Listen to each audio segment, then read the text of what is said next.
Sekolah Rakyat Menengah Atas 7 di Sentra Budi Perkasa, Palembang dibuka pada Senin 14 Juli 2025. Sebanyak 100 siswa lulusan SMP negeri berkumpul di aula utama untuk memulai hari pertama mereka. Pemeriksaan kesehatan dan tes fisik berupa lari sejauh 1,6 km mengawali langkah mereka menuju kehidupan baru di asrama. Dengan konsep pembelajaran bersama, siswa dituntut untuk hidup mandiri. Bagi sebagian orang tua, melepas anak di awal perjalanan ini bukan hal mudah.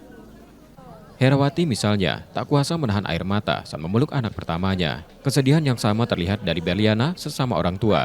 Namun, perpisahan ini diyakini sebagai awal dari masa depan yang lebih baik. Senang sih diterima di sekolah SR ini.